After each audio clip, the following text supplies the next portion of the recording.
Hi everybody, and welcome to this afternoon's Digital Translators webinar. Good morning to some of you, good evening to some of you. There are lots of different time zones joining us today. My name is Tanya Filer. I'm the founder of StateUp, an advisory firm focused on digital innovation that serves a public purpose and improves citizens' lives. And we've created this Digital Translators series because it seemed to us that we're really at a critical juncture for improving the quality of conversation at the intersection of government and technology. And I think, of course, there are at the moment a number of negative examples at this intersection that have risen to prominence in recent days, particularly in the UK context. You know, a clear example would be the use and then repeal of algorithmic decision-making to determine the grades of school leavers. In this series, what we really want to do is to shine a light on some positive examples and to learn from them, and also to think about what more needs to be done. So I'm delighted that for this first webinar, we have two outstanding partner organisations joining us. The first is the Bennett Institute for Public Policy at the University of Cambridge, which many of you will know is very close to my heart. I lead the Digital State project there, and there is an outstanding set of researchers at the Institute whose work really cuts across a number of the themes that we're going to be talking about today, including place-based policy making and democratic improvement. And I'm pleased to say we'll be hearing from some researchers there during the course of the conversation. Our second partner is UK Parliament, an institution where there are many teams and individuals really thinking hard about participation and inclusion and the criticality of drawing on citizen perspectives, particularly at this moment of physical distancing. We have been fortunate at StateUp to have been working recently with UK Parliament on select committee engagement specifically. And in a moment, Tara, who is one of our colleagues there, will say a little bit more both about that work and their broader efforts as well. So just before we kick things off, a few housekeeping items. The first is just to mention that we are recording this event. If you do have a question or comment for the panel, please do send it using the chat function to Riley Kaminer, and we will try to come to you during the course of the conversation. And do also please feel free to live tweet using the hashtag Digital Translators, and we'll put that in the chat for you to see as well, that hashtag. So let me now hand over to Tara Cuppins-Lee, who leads the Select Committee Engagement Team at UK Parliament, to say a few words.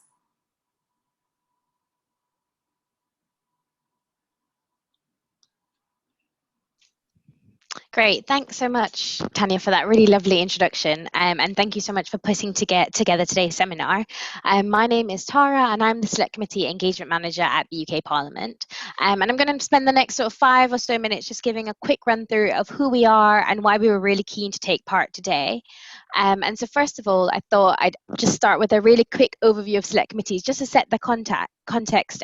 Some of you might already have that background, but just really quickly, select committees are groups of MPs and peers who scrutinise the work of the government, and they make recommendations to the government, and the government has to reply within 2 months. To write those reports and to make those recommendations, they seek opinions and views from experts, academics, and those affected or interested in a particular issue. And they do that in writing and in person via evidence sessions that are broadcast live. So where does my team, the Select Committee Engagement Team, fit into all of that process? We're a small team of 5, small but mighty, I would say, and we work with committees across both the House of Commons and the House of Lords to facilitate committees to hear from people they would like to hear from, but they aren't always able to achieve that through those formal channels that I mentioned, so in writing or in person through a sort of broadcast oral evidence session. And we are keen to really reach those who are some would say the most disengaged, or the ones who have the most difficulty engaging with the democratic process, and people who would maybe like to engage but don't really know how to and don't know how to go about it. In the House of Commons library has written a really great report, and I can link it to Tanya for the chat, about who is disengaged and politically disengaged in the UK. And we really take that as a sort of starting point of who we really need to be engaging and whose voice needs to be heard in the parliamentary process. And we're really trying to get people to engage with the democratic process about issues that they care about beyond elections. So in that time between elections, how can people contribute to policy, and how can they share their views and experiences with decision makers? And again, to do that in a way that suits people and suits them in a way in the way that suits them best. So how might that look in practice? Essentially for our team, that is through face-to-face public engagement activities, through informal events. We might also do discussion packs for community groups and schools to be able to have those discussions and tell us what they've been discussing. We might visit an area or a particular place and have chats and conversations with people there in cafes or on the streets or at other venues, and record those interviews. And I'll give a few examples of things that we've done in the past and the types of people that we've worked with in the past as well. But of course, at the moment, that is quite a significant challenge. So our work with StateUp really came at a really interesting time, I think, for us, to really kind of contextualize it in this very strange time that we're living in. We aim to go beyond Westminster, and we aim to actually do 60% of our activities outside of London. So again, trying to get that regional and national focus beyond London and beyond Parliament. We use accessible venues, and we're trained in facilitation techniques so that we can ensure that participants feel comfortable and they're able to contribute. And ultimately, the benefits of these experiences for parliamentarians, but also for the people who participate, are enormous. For parliamentarians, they're hearing directly from those who are affected by an issue. The evidence base is richer, and that is so important for the recommendations that the committees then make to government. And ultimately for us, our core work is about giving the public, and obviously that can be broken down in a myriad of ways depending on the inquiries, giving them the opportunity to contribute to Parliament's scrutiny of government in a way that really suits them. And sometimes our audiences that we're working with might be quite broad, looking at the general impact of an issue. In other cases, they may be far more specific, looking at very much how a specific policy affects a certain subsection of society. So just a few examples of things that we've done in the past, just to give you an idea of the flavour of the kind of work that we do. We've worked with the Petitions Committee, who did an inquiry into the online abuse of disabled people. And we went to each nation of the UK and we road tested the committee's draft recommendations, so the ones that they were going to put to the government, and asking participants what they thought was good about them, what they thought was what they thought wasn't that good about them. And the result of that was that MPs actually changed the final recommendations.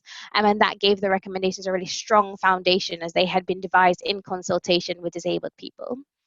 We also went to Leeds in Greenwich, and IKEA in Greenwich and a shopping centre in Leeds, to ask shoppers about toxic chemicals in everyday life, so in things like their sofas and their mattresses, and getting a temperature check for the committee about consumers' knowledge and understanding of the issues, and whether people actually even cared or knew about what was in their mattresses or in their sofas, for example. And then also we did things like one-on-one individual audio-only recordings with users of social supermarkets to discuss food poverty for the Environmental Audit Committee. And that was a really safe way and informal way of gathering information that we could then share with the committee and bring back to them. So lots of a variety of ways of us doing our work, and it's a really creative process. And as I alluded to before, as you can appreciate, the past few months for us have really presented an interesting challenge. We deliver face-to-face, and we're out and about across the country all the time. And we've had to think about how can we continue to provide people with an opportunity to share their views with Parliament, but in this virtual world that we're living in. And as I said, the research that Tanya and StateUp did for us was really a really strong jumping board. But we've been using things that we have available to us, things like Microsoft Teams, which is the web conferencing platform that we use. But again, it's not just us. Lots of people have been looking at this across Parliament for years, and our work doesn't happen in isolation. So we work closely with colleagues across Parliament, the social media team, the website and media and communications team, who are able to then amplify the results of these work and also actively encourage people to get involved, to have their voices heard. So you might be then wondering, where do digital tools fit into all of this? we wanted to look at digital tools and how they could enhance our sort of face-to-face engagement offer. And Tanya and Riley really produced a comprehensive report for us that has given us a lot to think about, a lot to digest, and how we can really use digital tools to engage with committees. And we're working really closely with the teams that I mentioned to think about how that might be able to support their work as well, and how can we look at it from that kind of holistic point of view of all of these teams are doing very similar work, and how can we collaboratively work together to look at these tools. So today we're here to get sort of more further plugged into these conversations of doing democracy online, hear examples of best practice, and in this current context, how can we continue to open up those channels of engagement with committees? Thank you. Thank you so much, Tara, for that fantastic overview of all the really great work that you and your colleagues are doing in UK Parliament, especially at this very taxing time. Now it's my pleasure to begin our panel. So I'd like to introduce our panelists, who really bring, I think, a unique range of experiences and perspectives from across sectors, both in the UK and internationally.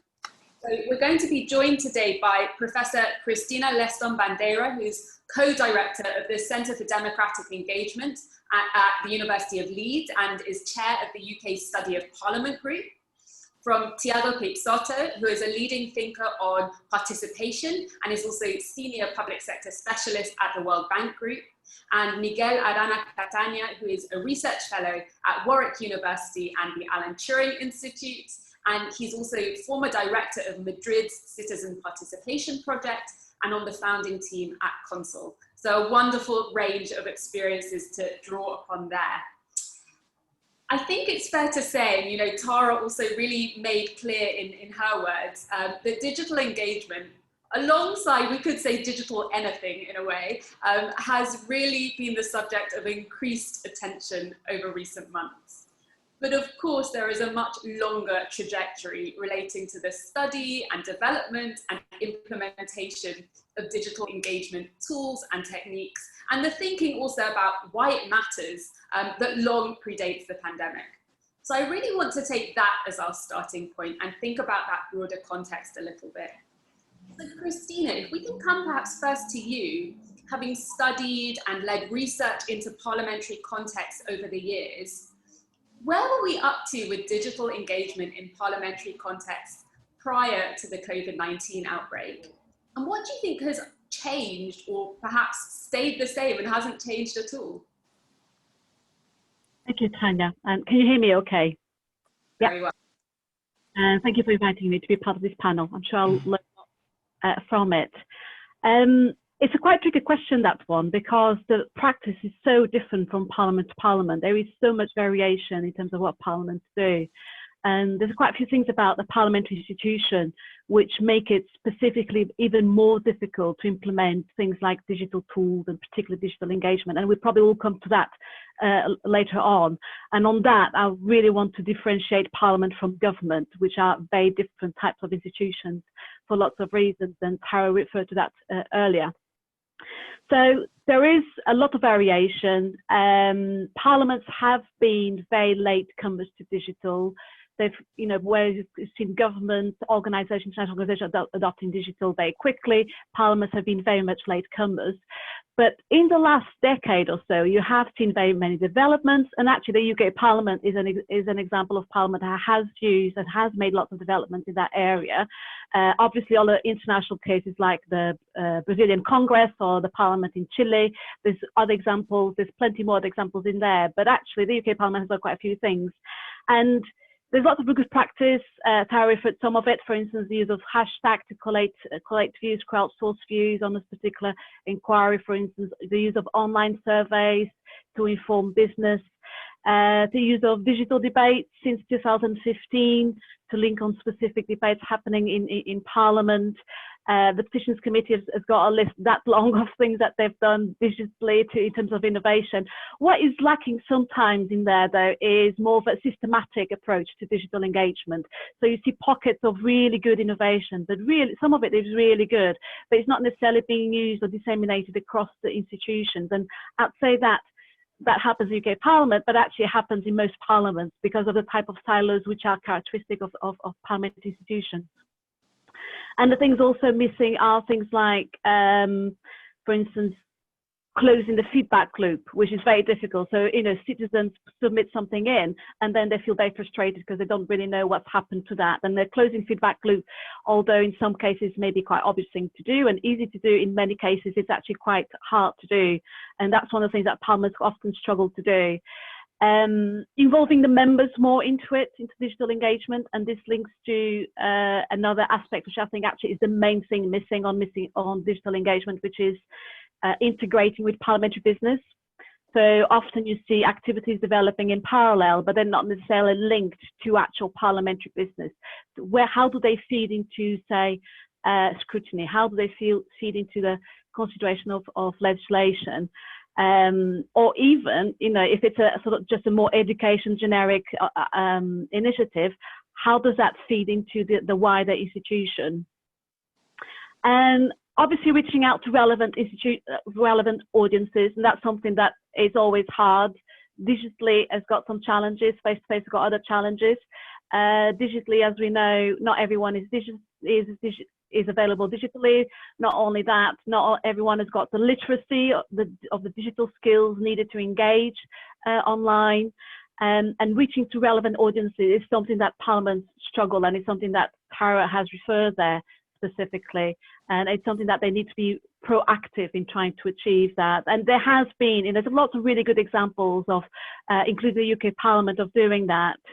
And from all of these things, I'd say that actually with COVID and all of our sort of generic adaptation to Zoom and all of that, obviously there's more of an acceptance and an ease with digital tools. And you've seen committees holding evidence sessions, for instance, online, and you've seen a variety of innovations from that point of view. And that has enabled people, members and staff, to reach out to wider audiences, for instance, and maybe not expect them to be just the ones that are coming to London for an evidence session face-to-face. So it has opened up in terms of audiences. It has brought in some innovation, but actually I'd say that structurally, the linking with parliamentary business, the involving the members, that's something that will take longer and more practice. It's not something that just happens from one day to the other. And I'm sorry, there's far more to say, but I thought that those reflections might work as a way of introduction. Thank you so much, Cristina. And I think you definitely set out a number of themes that we'll come back to later on. Tiago, just over to you, because a little before the outbreak, actually, you published a piece of work together with Tom Steinberg, where you talk about some of the risks also of non-participatory approaches in addressing some of the major challenges around climate change, biotechnology, for example, that are likely to be forthcoming. And I'm just, wondering from your perspective, were parliaments heading in the right direction prior to COVID-19, and where are they up to now? Okay, thank you. Thank you, Tanya. Thank you to StateUp, the Bennett Institute, and the UK Parliament. And also, it's a great pleasure to be here with Tanya, with Cristina, and with so many people whose work I admire.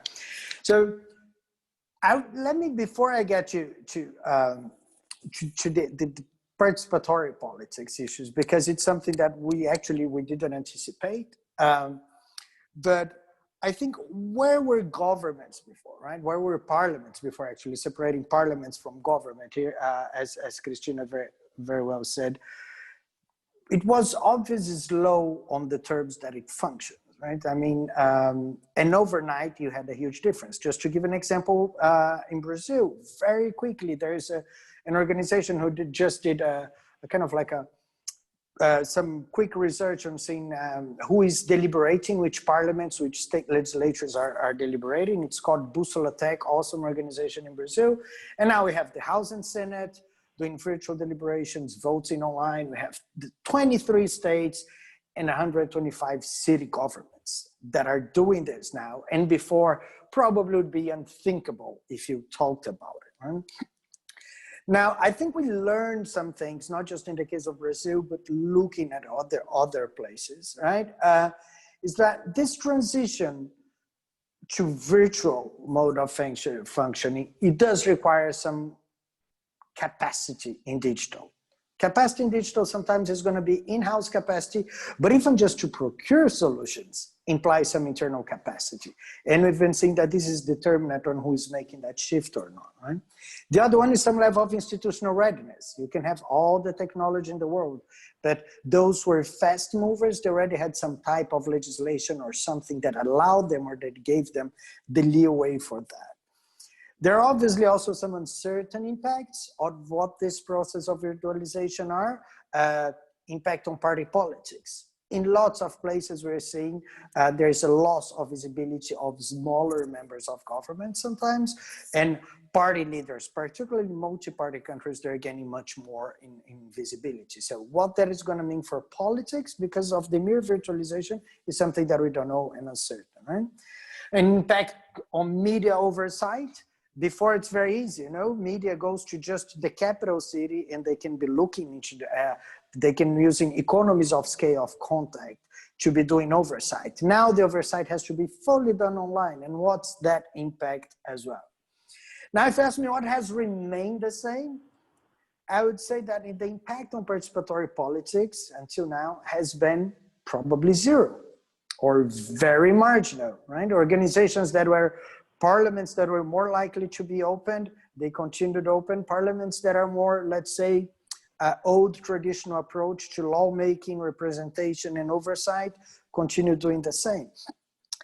Now, what may be changing, it is our perception of what can be done. In the beginning, we thought that parliaments needed because people needed to come together in a physical space, right? Now that parliaments can work in a distributed manner, why can't we think about other forms of representation that can be working more distributed? So, and this is where it comes. Now, more and more politicians are going to be called to make hard decisions that they could not anticipate. Think of like closure of borders or social isolation, closing the economy or issues like this. They did not anticipate, and it's just going to continue. Biotech, environment, and things like this. It will be very difficult to make these decisions on their own, but at the same time, they might not be so inclined at doing referendums, because in some cases it might not, it didn't work, or it has its limitations as a form of participatory politics generally. So what I think it might open and what might be changing really, it is now that Parliament can work in a distributed manner, can we think of more distributed forms of democracy and taking them really seriously and moving from tokenism and just participatory theater. But I'll stop right here for now. Thank you, Tiago.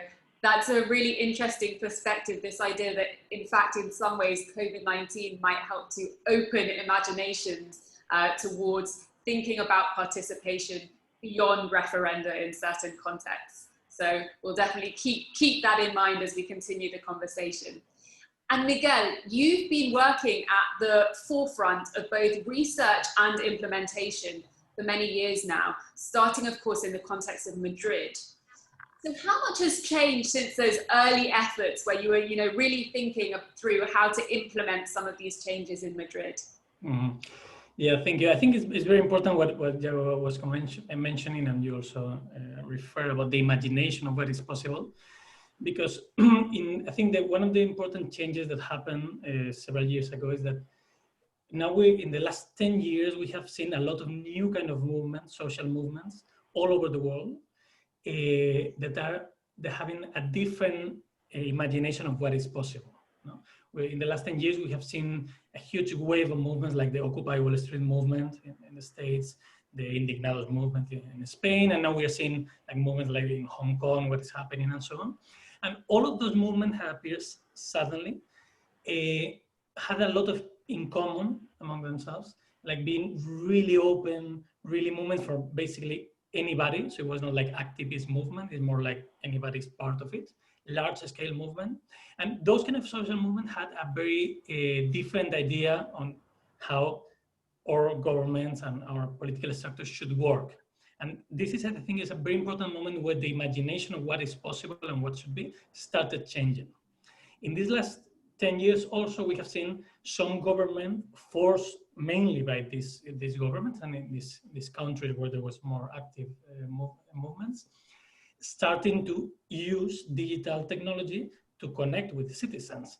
And because of course, if you want to involve millions of people in the daily decision of the government, you need to do it digitally. And that, I think that was something that was happening at that time and has been happening during these last 10 years. And now we have this other new thing that is the COVID, where now new governments are starting also to look to digital technology, but not in the same sense, or not to solve this democratic deficit and this idea that maybe institutions should be like updated, but more to solve this extreme disconnection that is happening because of the virus. But I think it's very important to understand that luckily now, after all this work made by so many people worldwide, there has been a lot of cases where we can see that these technologies work, that they produce useful results, that the governments are more efficient when they use this kind of technology and methods. And this is important because it's not anymore like a kind of idea, theoretically idea, is more like a reality that you can see in many countries. No? And this project that I've been working the last years, the Consul project, I think is probably the best example of that, because this is a project that's it's an open source platform of free software technology that any government can use for free, take it and use it. That there have been more than 140 governments worldwide using it. So we have governments from like around 40 different countries using the same kind of technology and the same kind of methods, democratic methods, but also technological methods and technology, to connect with the citizens in very different contexts. So we have, for example, the national government of Colombia use it for develop a national plan for development of the country.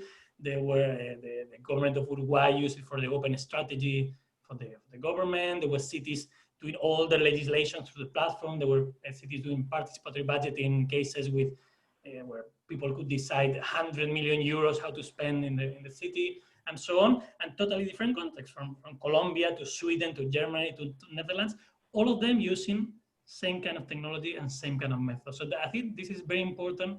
It was very important first to develop this kind of technology that were not existing before, but also to demonstrate that they work, they improve things, and they are very easy to connect with the citizens. That is something that now I think we need. So I think it's a good combination of the two things happening more or less at the same time. Thank you, Miguel. And I'd love to come back to that point actually a bit later on whether the same technologies can be used in very different contexts and how that plays out. So we're going to be talking a lot about the opportunities and possibilities around digital engagement, but I do think it's also important to think about some of the barriers. And one of the barriers to change, I think, in the UK context is some uncertainty over whether evidence collected at public engagement events or via digital engagement mechanisms, such as online forums, is admissible as formal evidence in inquiry reports. So Cristina, I'd just love to hear from you how you think Parliament and parliamentarians can best conceptualize and utilize contributions collected through digital engagement activities. I think that question has got different, there's two different sides to it. One is the public side, the public's awareness of what happened to what they've submitted and how that's going to be used. And the citizens' expectations towards that also, and having an idea of where it's going. One of my favorite quotes from one of my interviewees is this idea of having submitted a comment. She had no idea where it'd gone from, and she said something like she threw a ball in the ocean and there's no way to be seen. And so there's that side of things, which is about awareness from the public, giving that input. Where does it go, and is it going to be taken seriously? So in your question, you use the term formal evidence. So is it going to be taken seriously? And I think from that point of view, there is a need sort of it's more of a cultural change really, to understand what evidence is about. I've got a colleague, Mark Geddes from Edinburgh University, I don't know if he's in this call actually, who's worked a lot about what evidence is and what knowledge is, and whether evidence and knowledge comes from just experts or from citizens, and differentiating between, say, the lived experience, how people are affected by policies, and people who have expertise due to their job, you know, because they represent a group or they've done research or whatever it is. So there's that side of thing. And I think there is a cultural change happening, but it's quite slow. And that's at the level of members, but also at the level sometimes of parliamentary staff, who may value more sort of the more formal evidence from experts than, say, evidence submitted by citizens who may be experiencing whatever situation may be. Now, having said that, obviously, you know, it depends what sort of policy you're looking at. Some policy will make more sense to understand, you know, how the public is affected directly. Others make more sense to look more to stakeholders. For instance, the Work and Pension Select Committee in the UK Parliament has done some incredible inquiries, and a lot of the work they do is to see how people are affected day in, day out by, you know, cuts in pensions, cuts to benefits, change to benefits. And so having that lived experience is really important, and then being taken seriously by the members and staff. Then the other side, which I think is probably what you were after, was that having submitted that evidence, that's not formally processed, let's say, by parliamentary staff as a formal piece of evidence that goes into an inquiry. And actually, I think that's a bit of a non-issue because, and I'll explain why. One, because I've heard that that's been dealt with procedurally, because that's been an issue that's been around for a few years now. And I think procedurally it's being dealt with, at least that's what I've heard of. And if it's not, then I hope it is. And it's something that when I did my evidence to the liaison committee inquiry into effectiveness of committees, it's something that we talked about being able to accept any type of evidence really, and not necessarily just your formal PDF format or submitted through the form. And I think that's been dealt with. But I mean, when it isn't, I mean, I know the officials have found ways to go round through that. I was involved with my PhD students, Nicole and Nisbet, in an experiment with select committees where what we had was a virtual platform discourse, and we had all this input from the public, and then she wanted to submit that, and then we submitted that as a PDF, which was a bit odd, seeing that, you know, you sort of lose the organic sense of the discussion, but that's the current procedures. But I'm hoping that will change. But I think the cultural issue is more important one. It's more important in terms of accepting there's different types of evidence, there's different types of information that informs the way you're developing policy.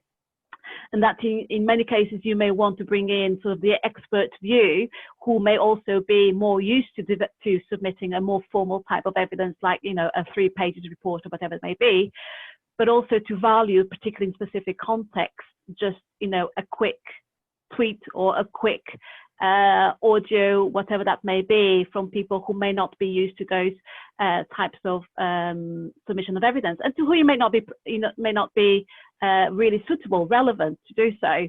And as I said, the Work and Pension Select Committee in the UK Parliament is a good example of a committee, as Sarah knows, dealing with a very wide range type of audiences, and they've been really innovative in trying to reach out to those people and trying to bring in those lived experiences to inform their own scrutiny. I don't know if that answers your question, but hopefully there's some ideas there. Thank you, Cristina. Yes, absolutely. I'd love to bring Harry Pearse into the conversation here, because Harry is a researcher at the Centre for the Future of Democracy at Cambridge. And he's been thinking and writing about the role of public evidence in political decision-making. So it would be good to hear his perspective on this one. So Harry, if you're able to share your ideas now. Yeah, thank you, Tanya. I'll try and be brief. I really just want to set out what, for me, is a helpful way of conceptualizing the evidence gleaned from public engagement, be it online or face-to-face or wherever. And to be clear, these aren't specific prescriptions, they're really just framing comments, several of which pick up on some things that Christina's just mentioned. So I think the assumption underlying any attempt at public engagement is the idea that to do good policy making, you need more than technical knowledge. Technical or technocratic knowledge is obviously essential. It's important to know how things work, how things get done, or how they might get done. But doing public engagement implies that policy problems don't straightforwardly admit of technically right or technically wrong answers. And that there are other forms of knowledge, forms of social knowledge or practical knowledge that are just as valid and just as worthy of consideration. Now, I think this is actually particularly important in COVID times as we negotiate our way through a public health crisis in which expertise is obviously valuable, and great stock has been placed in expertise, at least rhetorically. But it's also clear that expertise alone isn't a comprehensive answer to every problem, not least because expert consensus is pretty hard to come by. But also, I think, because policy decisions are always, in some sense, the outcome of value disputes. They're about what we as a political community value, or what we want, or what we prioritize. And these questions, which we all have credible views on, aren't reducible to technical fixes, and nor should they necessarily be decided by experts or bureaucrats. And that means that when we're choosing between policies, we're basically choosing between different people's concerns or interests, none of which are necessarily wrong, but some of which are likely to be in tension. And I think in these situations, which I mean, I certainly take to be the rule rather than the exception, there is a democratic imperative to hear as many points of view as possible, to canvass and weigh up different but equally valid value claims, and then either try to reach a compromise, if that's possible, or to give an account of why certain concerns or interests are being prioritized over others. So, I mean, to get back to the issue at hand, I think public engagement or public deliberation is a good way of bringing that diversity into politics. Now, it may or may not result in the most technically optimal policy, which of course is not the same as saying that technical knowledge will be abandoned, and no one is suggesting that it should be. But it will produce policy that, by attempting to reflect a range of values or public concerns, is likely to be considered more legitimate and therefore more practicable. And it's really on that basis, on the questions of legitimacy and practicability, that I think the evidence gleaned from public engagement is not only justifiable, it's a really essential part of the policy-making process. So I don't think that will really be news to anyone here, but I think that they are quite important framing considerations to have in mind as we proceed to slightly more granular reflections. Thank you, Harry. And, you know, I really want to just think about this democratic imperative that Harry mentioned, and to ask our panelists now about the tools available to us, often technologically enhanced tools, to deliver on that democratic imperative, and whether they always do that or whether there are any risks involved as well.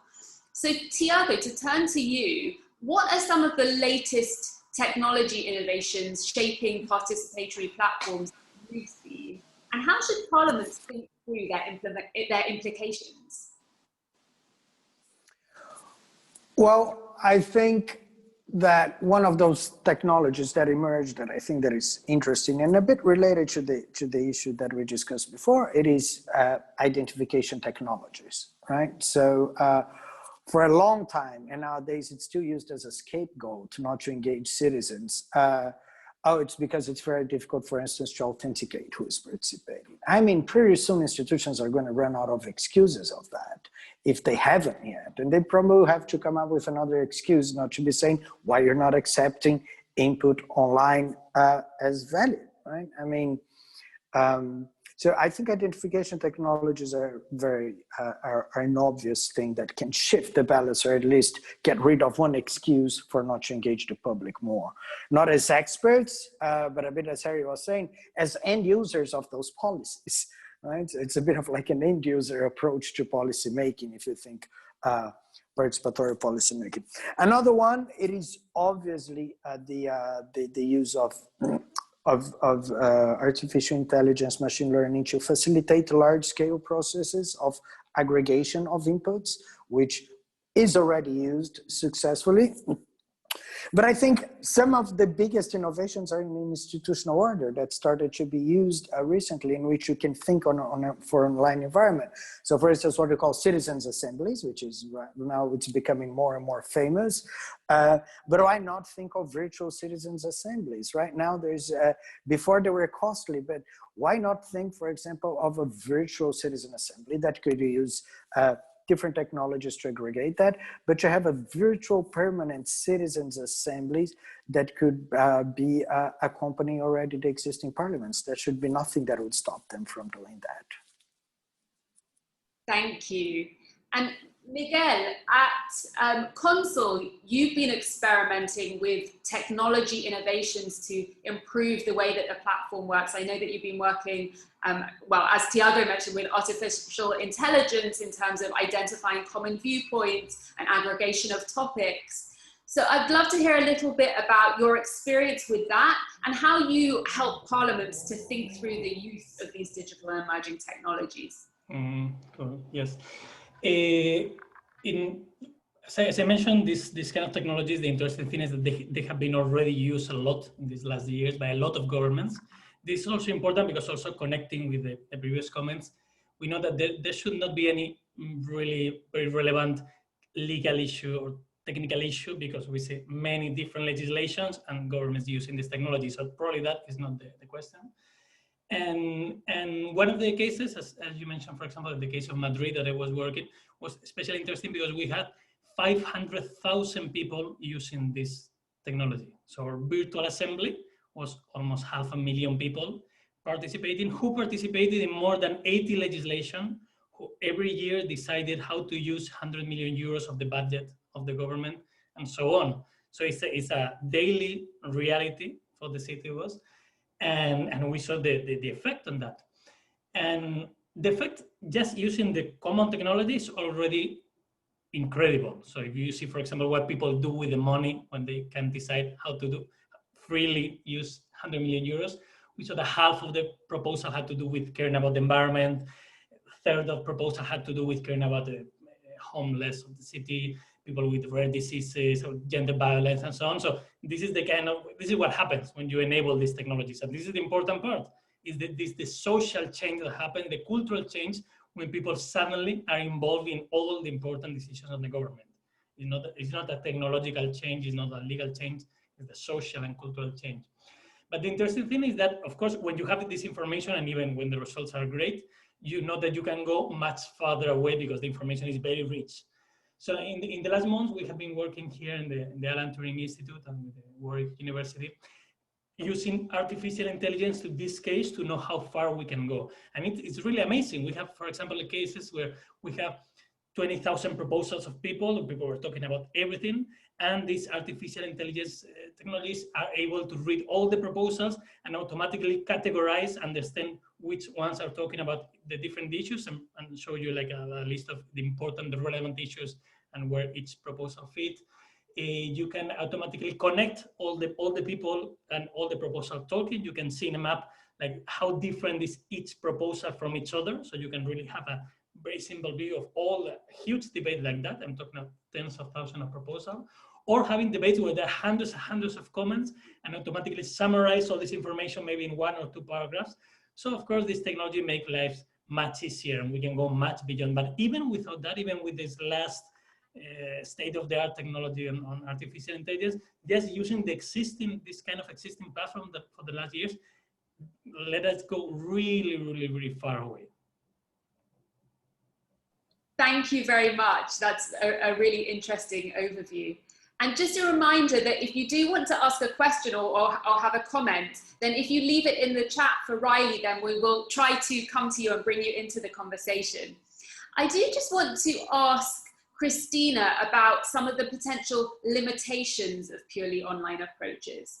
So what are some of the things we might know about bias and digital exclusion in online participatory contexts? And what what are digitally experimental approaches that we're seeing being tested now, teaching us about how to make democracy perhaps more inclusive and more conciliatory?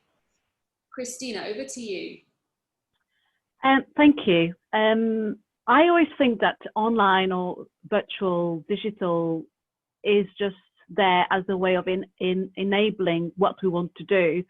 And it shouldn't be seen as an alternative. It shouldn't be looking at online or offline. Online should always be there to enhance what you're trying to do, which you can't do face to face. So online brings lots of opportunities, expands the opportunities, but also brings some challenges with it. So, but I would always really advocate against just a purely online approach. Obviously, in some cases, then there's all the benefit of just doing online because of spread, location, whatever it may be. But there are really good examples of trying to bring in online and offline. And one of my favorite examples is from the Welsh Parliament, actually, where they did an inquiry into alcohol and drugs abuse, where they were trying to engage with very different types of audiences. So some audiences were doctors, nurses, that sort of audience. Others were families of people with a history of drug abuse. Others were the people themselves were the patients, and doing it online actually enabled to talk to all those different people in different contexts, but they also combining that with face-to-face engagement made it much richer. So I think it really depends on the context, and it's about using the online tools to enhance what you want to achieve. So I think in terms of linking back to what we've just been talking about, technological development, I think the challenge sometimes is not just about finding a tool to do what you want to do. As we've seen, there's plenty of tools out there, and there's plenty others we haven't even mentioned here, which do very similar things. The challenge is more about doing those things I was saying right at the beginning, about linking that to parliamentary business, about making sure that it's not just staff, parliamentary staff who are using those tools, that members are also involved with that, and that links to the scrutiny, links to the policy, but also that expectations that are at the right level, that people know what they're getting involved with and what to expect from it, but also know what happened to that. And obviously, if you just do it digitally, there is a danger of excluding a lot of people. But on the other hand, digital can also be an inclusive tool. So for instance, if we go back to, beginning of this century, one of the first experiments of online parliamentary discourse, which was facilitated by the Hansard Society in the UK, with Stephen Coleman at the time, was with women who were victims of domestic violence. And actually for them to do it online anonymously was the best way for them to participate. But obviously you have to be careful with the public you're talking to. And as we know, online conversations can be very quickly dominated by specific groups. But likewise, there's a way of going, around those. And I think more importantly is about parliaments, be it committees, be it whoever it may be, groups within parliaments, to know really well the communities with who they want to engage, and to understand what would be the best ways to engage with those communities. And is it online through, say, a closed platform? That's something I would like to see more happening in the UK Parliament, actually. It's more the use of closed online platforms like Consul, but like others, Discourse, Dialogue, Liquid Feedback. There's still many of them where people feel comfortable at ease to discuss issues. There's a lot of reliance on social media, which works really well on for lots of things, and on hashtags, and there's lots of really good examples for that.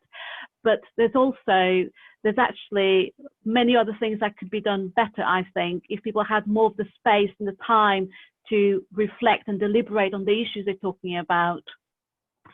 Albeit always being careful to be inclusive, obviously, and not exclude those groups who may not be able to participate, depending on the topic. Thank you, Cristina. I think that's a really important perspective, to think about differentiated approaches that might be appropriate depending on where people are sitting in the country or in the world. and the capabilities and tools that they have available to them. I think sometimes it's easy to lose sight of that. And I know that Jonathan Bradley from Bang the Table, if he's here, I think has a related question about how to instill good practice into institutions and how to encourage this differentiated use. So Jonathan, if you're there, could you unmute yourself? Yeah, I have done, yeah. Great. Do you want to ask your question? Do you know what? I thought I could just be really lazy and put it in the chat and just sit here and watch it emerge. So yeah, I certainly can. So there are lots of platforms available. You just mentioned a few, and ours is Engagement HQ, and they're available to government, and they can help with things we've mentioned, like closing the loop, engaging wider audiences, deeper and wider public engagement. And I think my question was, how do we encourage government to adopt these best practice approaches? Because for me, they're not new. You know, I mean, they've been around quite a while. Bang the Table's been, you know, plugging away at this in Australia for 10 years, you know, and doing really well. And now they're working, you know, all over, you know, in different parts of the world. So for many of us, it's not new. So why has it taken so long? Thank you. Do any of our speakers want to tackle that one? Miguel, do you want to answer that one? Yeah, I think it's taking so long because, as we mentioned before, this is not about technical challenge. This is not now we have a fancy tool that we can use. This is about changing how we're doing things. And it's about governments starting to share important responsibilities with everybody. And this is the important thing. And this is something that tends to be quite scary essentially for politicians.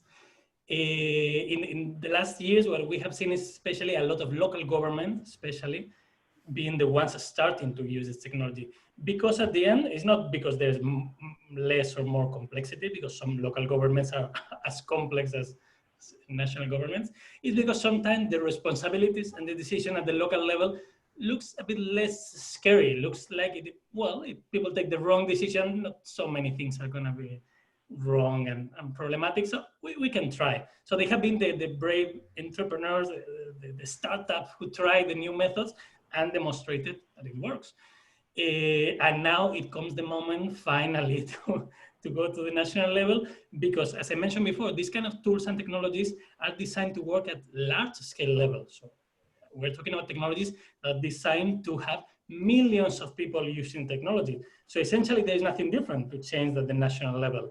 It's just a matter that we should knock again in all these doors, show the cases of this last year to explain that this is a common reality, that the fears that we have about sharing decisions are not based on facts, and then making this jump. But we have seen also some national governments, for example, in this case that I mentioned, like Colombia, Uruguay, others, starting also to use this technology. So it will need a bit of push for us, but it's going in the right direction.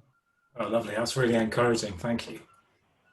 Thank you. And I believe we have Jack Sheldon on the call, who's also a researcher at the University of Cambridge. And I think he's also interested in this question of using online mechanisms to diversify the committee evidence away from the usual suspects. And again, this relates to the need for differentiated approaches. So Jack, if you're there, do you want to make a comment on this one and on how it potentially enables more place-based approaches if we do have a broader toolkit?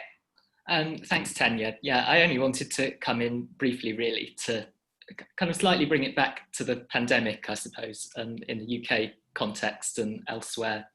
Obviously, in the spring, we saw the immediate rush to more online forms of meeting, not only in Parliament, but elsewhere, and perhaps understandably, the focus at the time was on trying to ensure we could do what we would normally be doing offline in an online setting.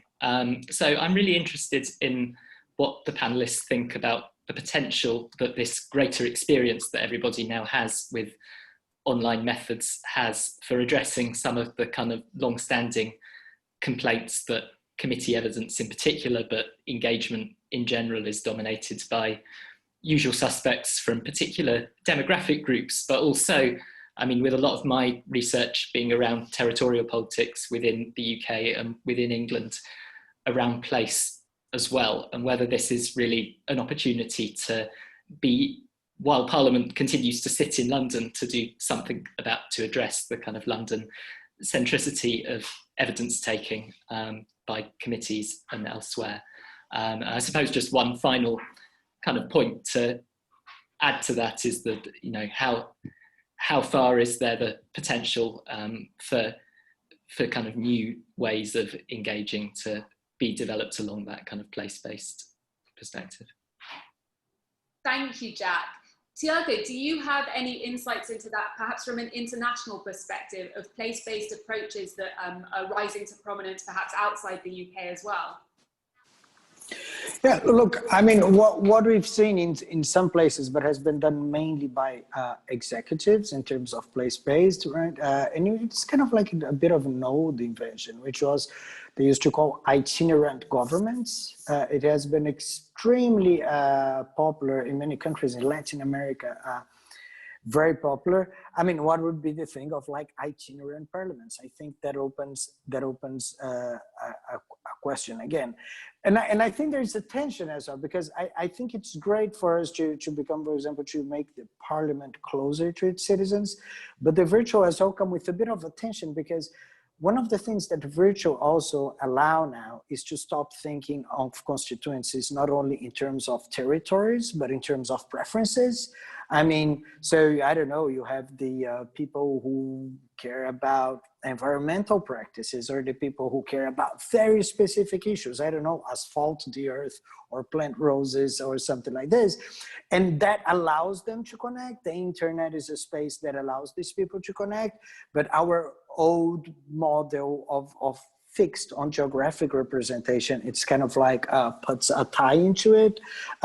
So I think it is about how can we start thinking as well, right, on the locality issue of constituencies, and also on virtual constituencies that exist naturally nowadays, but for which institutional design, particularly in places where I have like the more district-based type of policies, they do not allow for these virtual constituencies to express themselves effectively and to put pressure in government.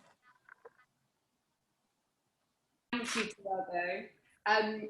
I'm aware that our time is rapidly drawing to a close, and I know that everybody's time is precious and limited. So we do have a few more questions, but I think we do need to leave it there for now. I do just want to add that I know that on the call we have the knowledge transfer officer from the Bennett Institute for Public Policy.